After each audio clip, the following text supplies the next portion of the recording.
Might. Perfect. It's blood charm, heart charm. I did pick up some bandages. No, I want to go back to the buried village, I think. Or more to the point, to the catacombs. So that I can sell some more stuff. That's what I'm hoping to do anyway. Right, portal lens. And then I can continue with whatever I was doing. Which I don't really remember. The last thing I remember doing was the brothel. And most of the stuff in there. Aside from that though, I don't really remember all that much. Alright. I mean, we have a lot of quests to do within the brothel, but most of them require us to go to the Civic Fest Hall. There we are. In order to complete their tasks. So, technically we're not done with the brothel just yet.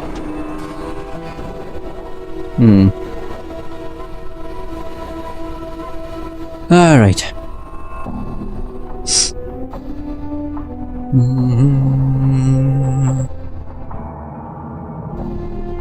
There we go. I really hope he takes Nordum's stuff. I don't see why he wouldn't. Hooray, I picked up 3 stilettos that are worth nothing. Great. We also got Addis tier, which I also don't care about. Nice! Oh, there we go. Get rid of both. Hooray! No, I'm just going through everything just to make sure. Blood chart, no. Oh, why does he have one? I don't know. Why do you have a blood charm? They're all mine. I'm just hoarding them, essentially. Alright. So now I've sold everything. Back to here. This is like the best way of fast traveling. I mean, yes, it's limited to where you can go with the portal lens, but even still. It's ridiculously powerful. Ugh. Okay. So, is this the brothel? I don't remember. Yes. Alright, so... Old poet? No. There's one specific person I'm looking for. Oh. There he is. Eli Havelock. So this narrow-eyed, sharp-faced man is scanning his surroundings with a look of vague disinterest, pausing occasionally to look down and pick at his fingernails. Despite being clothed in silk and velvet finery, he manages to look unsavory and more than a little dangerous. Greetings. The man looks your way, his eyes are dark slits, like narrow stab wounds beneath his brow.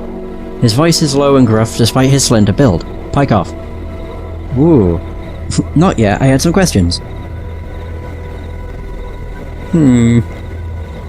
Yeah, I had a question. You think I wander the ward looking for strangers to spill dark for? No, pike off. Why are you here then? To be surely with passers-by. Or surly, even. Heh. He stands quietly for a moment, then breaks a crooked smile. That's good, that. He considers you for a moment. I'm a tutor at the Civic Festival. Name's Havelock. Eli Havelock. As a veteran scout, I teach the art of subterfuge. You mean thievery? Okay, can you train me? Eli frowns sourly. I don't know. I've had enough of teaching petty pickpockets and curious sensates for the time being. Almost to himself, he mumbles, not sure why I agreed to do it in the first place. Perhaps because by teaching others, you make them aware of your own skill. At the same time, you defend your nobility, or the nobility of your skills by assuring them that you're no common thief, but a scout and spy, a master of subterfuge. Eli nods. Mulling over what you've said, aye, there's no denying it. It's sorta sorry, though, when you look at it that way. I don't think so. Those of your trade are often misunderstood, thrust unfairly into the same category as footpads and brigands. There's nothing wrong with dispelling false notions. Right, again you are. He gives you a friendly punch to your shoulder. Thanks, blood. He suddenly looks off in the distance, or into the distance. Well, enough wasting time out here. I'm heading back to the fest hall. If you still want to train, that's where you'll find me. Yay! Well, there's that. That was easy. Hooray! Right, so... Oh god.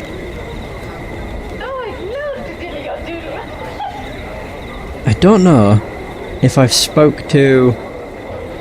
I mean, I spoke to Aelwyn, or whatever her name was, at the open air calf, which I don't remember where it is. God, I think I've got something in my eye. I'm just trying to blink it out. Is this the open-air cafe? Clerk Ward? That's the shop of curiosities. Here it is. Oh, there we go. Namel and Aelwyn. Stop staring at my tail, you skull! So, Aelwyn clasps her hands together and bows her head to you in thanks, tears of joy falling from her golden eyes. Just as your own eyes begin to water, she wipes away her tears and smiles, causing a wave of intense pleasure to wash over your entire body. Aelwyn thanked the stranger. She had been reunited with her dearest friend, Namel. It was my pleasure. She nods and looks down again, the feelings her smile evoked fading away into pleasant memories. I, Aelwyn, would tell you something now, stranger. Yes, go on. Updated my journal. The name I, Aelwyn, chose for you, stranger, is not so fitting. You and I, Aelwyn, have met before, in the fest hall, in a place you could not have been were you not a sensate yourself. Whether you recall or no, unless you betrayed the Society of Sensation at some point, you are a sensate. I see. Tell me more. She nods. You and I, Aelwyn, have met on 2 different occasions. The first was no less than 2 centuries past, the last more recently, perhaps no more than 50 years ago. It's quite a long time ago. She nods again. My, Aelwyn's people are extremely long-lived, forgetful one. She sighs unhappily, causing a chill to descend over you. You seemed a different man then, less grim, less scarred, so eager to see all that the multiverse had to offer. You courted me, Aelwyn, then, and was nearly taken as a lover, but then you disappeared. Where did I go? I, Aelwyn, was told you had been slain, murdered. She looks up for a moment to peer curiously into your eyes. I met you only once more after that. Did I remember you then? No, she shakes her head sadly and then touches her throat. No, you did not. You lashed out at me, Aelwyn, made to slay me. Screamed how I, Aelwyn, could not fool you, would not ensnare and murder you. What happened? We had met in one of the northern towers of the fest hall, on the 7th floor. Before you could choke the life from me, I, Aelwyn, used my powers to bade you leap from a window to your death. When I, Aelwyn, finally went in search of your broken body, you had already gone. You did... what? There's a whole of my Aelwyn's tale for you. We are not strangers, or were not strangers once, but have now become so. Farewell, stranger, and may fortune walk with you in your travels. Oh, so we were once a sensor. Is there anything we weren't?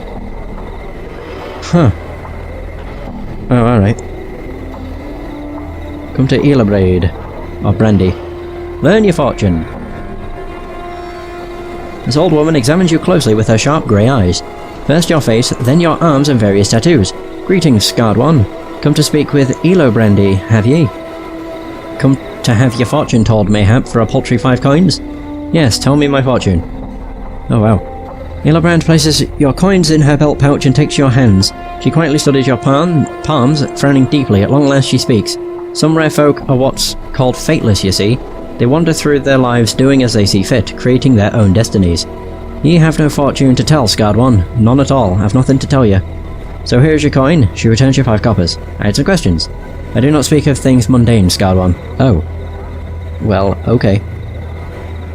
In that case, farewell. Oh. Okay. Hold you one moment, scarred one. Brandy reaches out, touching your arm.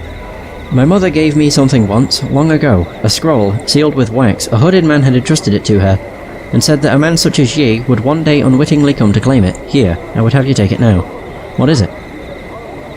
I think her name's just Brand, not Brandy.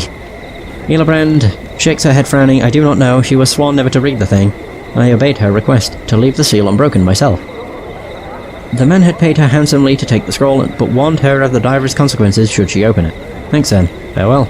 I got a scroll? Suspicious sealed scroll. Baldur with a red ribbon. Looks green to me. This is an old, fading, innocuous-looking parchment scroll. Bound with a single red ribbon and smelling faintly of mildew, the ribbon is held in place with a plain wax seal. Break the seal, open the scroll, read it. Updated my journal. The scroll contains a few lines of shaky calligraphy and a strange rune. The calligraphy reads, "This may not kill you, but it will slow you down, I am sure. Stop chasing me, you thieving bastards. It's my body, mine, mine, mine. Now die." What the? The rune suddenly throbs and the entire scroll begins to dissolve into a sinking black mess. The fluid seeps directly into the flesh of your hands. In seconds, a magical hemotoxin begins to render your blood into black bile. For a moment you clutch at yourself, howling in agony, and then the pain subsides. You have survived what horrible magic was placed upon the scroll. Done. What did that do? Globes, let me have at him. I'm wondering what it did. Oh, right. Wondered why, Fall from Grace was running towards me. Because she wanted to heal me. Ah, dear.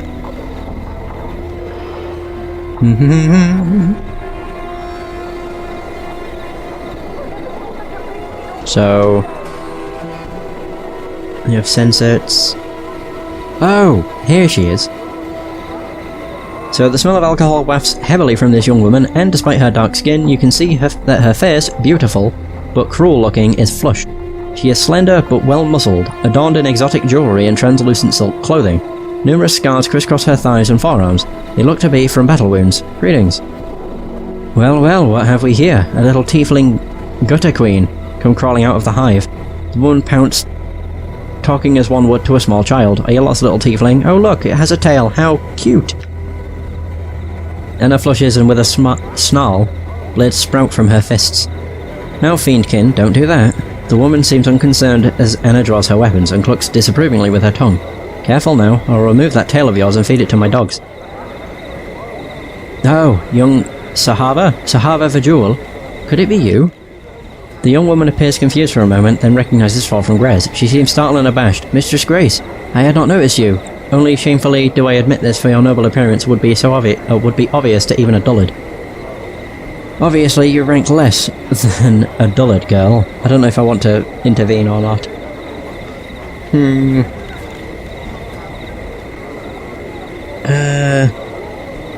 Let Grace continue.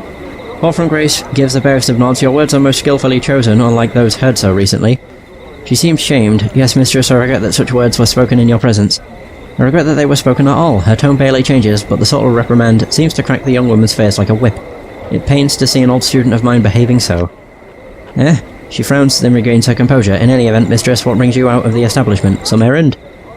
These are my companions that I am travelling with. I would expect the same courtesy given to them as you have given to me. Such is a hallmark and the responsibility of those noble-born. Anna glares at Grace and Sahava furiously. Sahava bows low, then allow me to excuse myself with an apology, Mistress Grace. To you and your companions, my words were ill-chosen. 'Tis the drink that caused me to speak such rubbish, and I am filled with shame for having belittled myself so before my teacher of old. She bows, turns, and leaves. Oi. God, if I didn't have Fall from Grace, that's a much funnier dialogue tree. Sadly, not the case, but never mind. I went to the apothecary to buy something. Did I pick up a... Oh, Jesus. Delora? No. Split? No. No. God, which one was it? I'm certain there was a quest I got at the apothecary, but I don't remember which. Is this it? Yes. I'll go there again. Unless the quest is to split them? Maybe.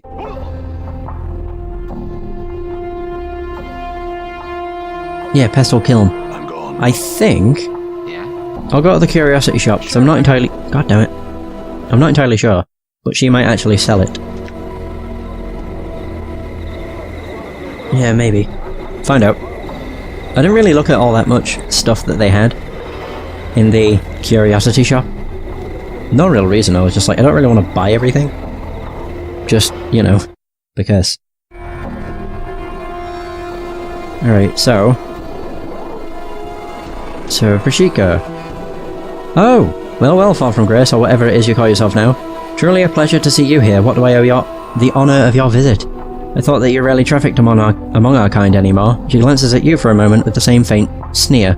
Or is your assignment here almost finished? I do not know what assignment you are referring to, Vrishka, though your presence here brings with it many questions. As I had heard, you were a standard bearer for the company of the Vulture. How did you come to Sigil? She replies curtly, firing a question back like an arrow, by choice. And you? Where will your orders take you next? She suddenly turns to you. You see, little man, Vrishka smiles as if savouring the words, the best temptress is one that can make you buy into the illusion of being both promiscuous, yet virtuous at the same time. A prostitute priestess, as it were. Mistress Grace is among the greatest. She tends to fall from grace, are you not? You would not think that a score 1,000 years of slavery had left their scars, no? Oh, I'm just not good at reading today. Fall from grace speaks with a coldness you have never heard before.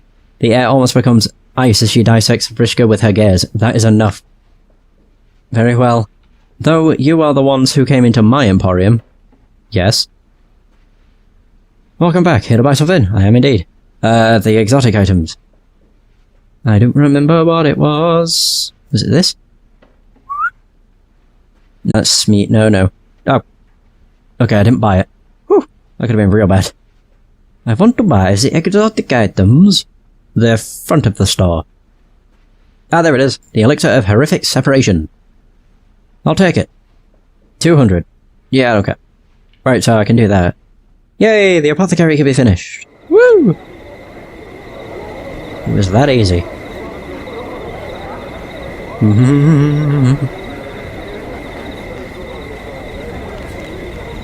I already got the vial of everything I needed. Yeah, we came here to begin with, because I wanted to get skin and blood for... I can't remember what the quest was exactly. So, I've got this elixir of horrific separation. Do you think that'd help? Both his eyes suddenly snap to the small bottle in your hands. He nods, smacking his lips. Here you are then. Pestle Kiln takes the bottle in both his hands and places it beneath the counter. His left eye focuses on you, while his right eye and hand concentrate on scribbling furiously on the countertop. We can use this to make something to fix us up, or fix us. Right or no? Now if you'll give us a moment, when we got it all worked out, we'll make you some healing stuffs for a reward. Turns to head to the back of the shop. Alright, there we go.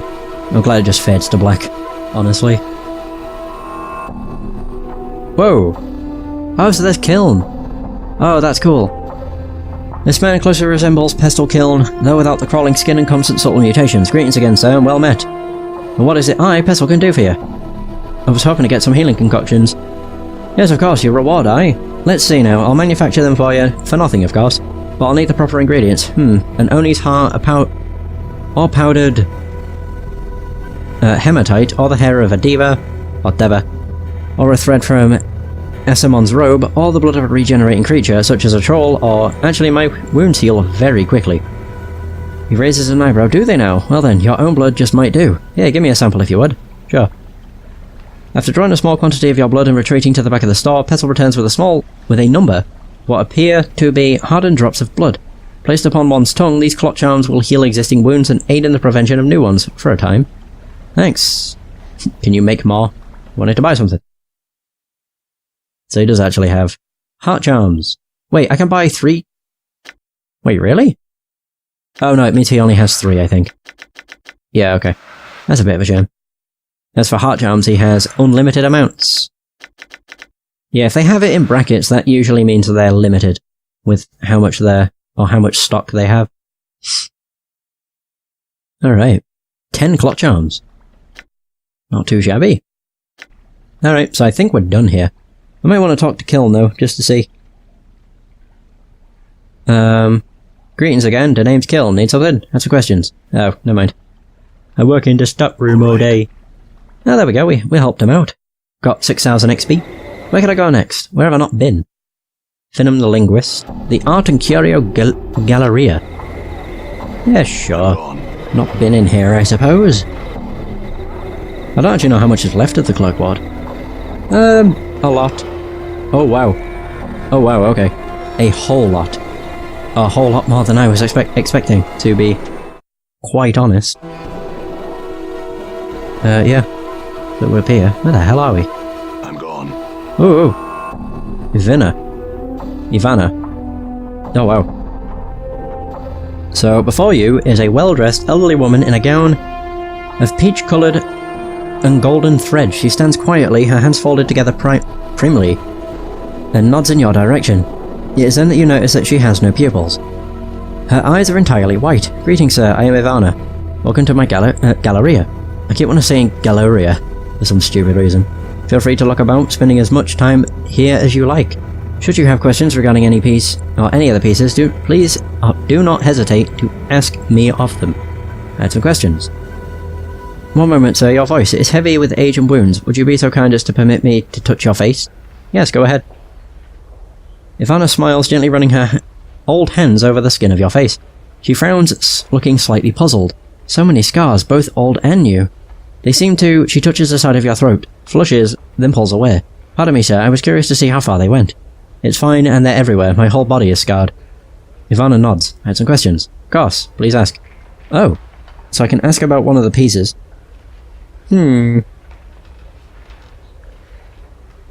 So... You look... Oh. Wait. You look familiar to me. Do you know someone named Yves? That is my daughter. For a moment there is a hint of sadness in the milky whiteness of her eyes. We no longer speak to one another. Why is that? There is nothing to be said between us. She has gone off in pursuit of stories, all for reasons I am unaware of. Oh, she told me a tale that might answer that question. Ivana raises her eyebrows. Oh, tell me, would you? Or would you please? I'd most appreciate it, sir. Okay, so tell her Tale Chaser's story and of her endless quest for the tale that holds the truth she seeks. I suppose I could do that. Ivana nods slowly. I had no idea. I will see her now. I thank you, good sir, for bringing me this news of my only daughter. As she speaks, colour slowly bleeds into her pale irises until her eyes are a brilliant shade of green. Your eyes. Can you see now, Ivana? She nods, smiling. I had another question. I don't know if I really want to speak. I could actually, like, inspect... Can I inspect all of them? This painting shows what looks to be an infinitely long stream of bilious green gas stretching off into darkness. The horizon of a blasted rocky plain can be seen in the lower right-hand corner of the painting. One is given the impression that the head of the green cloud is rearing to strike down upon it. A placard reads even, Hazazoth at the consumption of Engar? Probably Ungar, to be honest. Oh, I can touch this one. So this painting, an abstract work of greens and purples, writhes and ripples as it's watched. Closer examination reveals that the actual painted image is changing rather than the canvas itself. A placard states, moments glance from the walls of... Is that Mokma? So, you place your hand upon the painting as you had suspected. It's not that the canvas is physically moving, but that the painted image itself is changing. Oh. Interesting.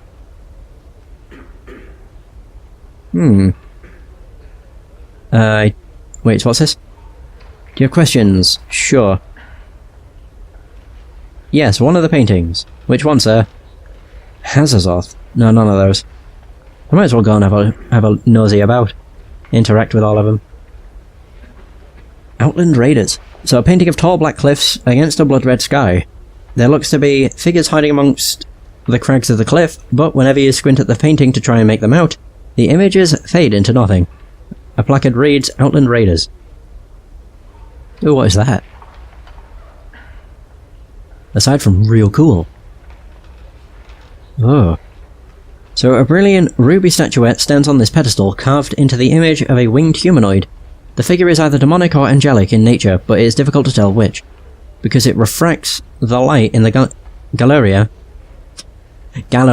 Jesus. Strangely, there is no placard indicating what exactly the statuette is. Oh dear. Oh god, that is moving. That's cool. So the surface of this painting, a wild collage of vivid colours, ripples constantly as if it were the surface of a pond during a light rain. The placard reads, Wave Motion Study number 7. Touch the painting. You place your palm against the canvas, you cannot feel the ripples themselves, though a cool tingling sensation passes through your hand at first contact. There is a lot of stuff. So what is this? The statue looks like it is about to make some angry proclamation.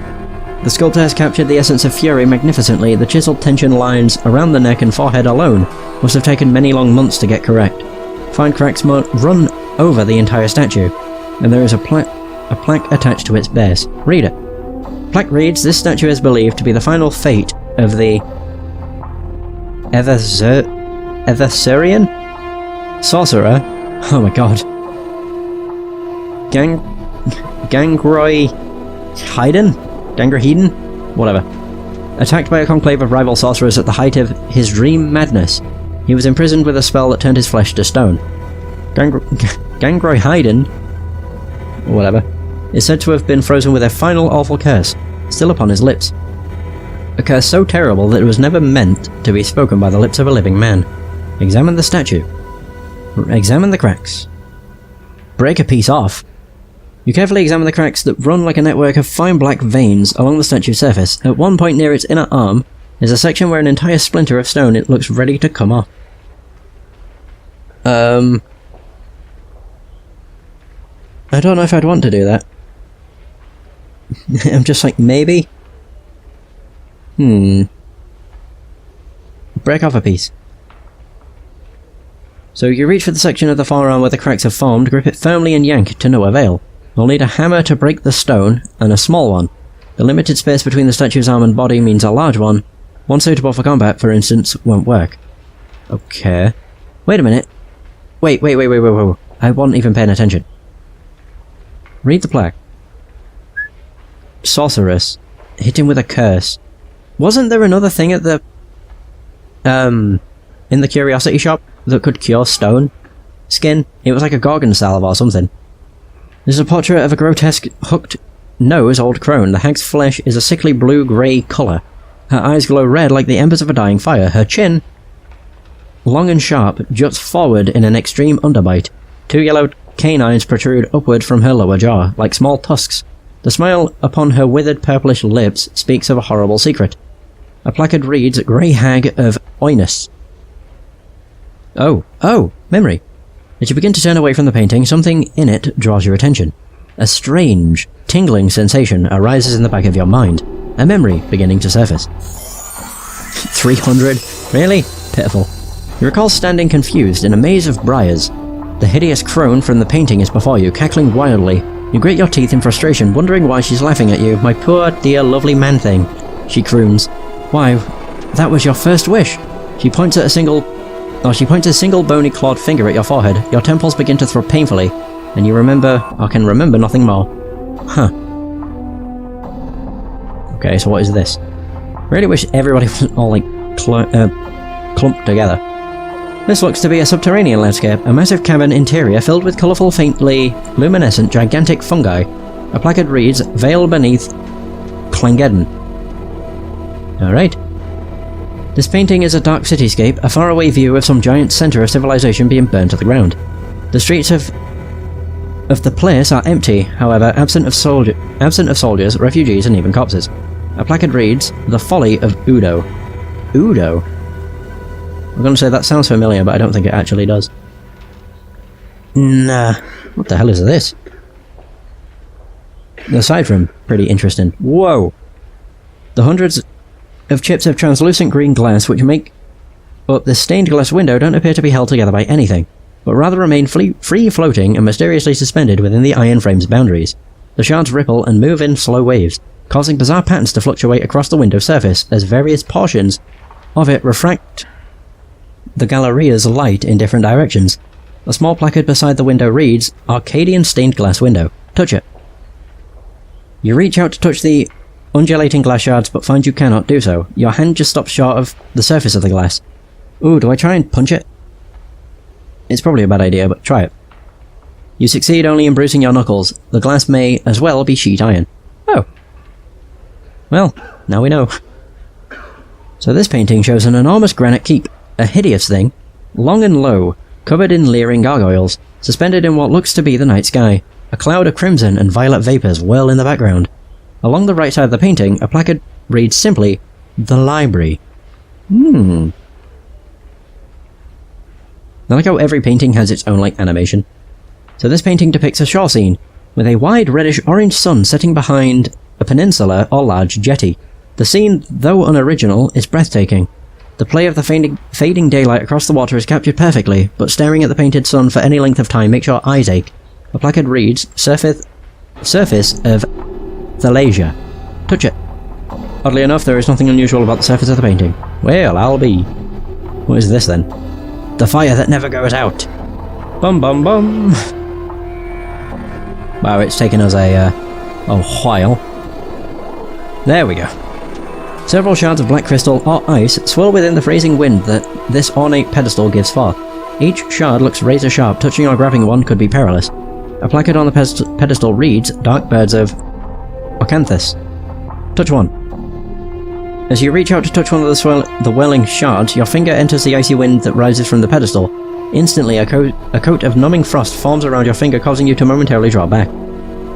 Place your finger back in and touch it. Now touch one. Oh dear. Oh Jesus.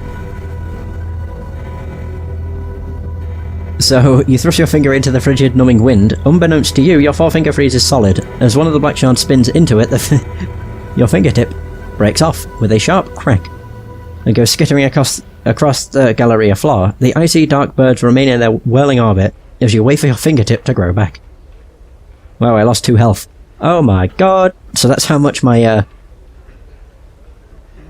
fingers are worth. 2 HP each.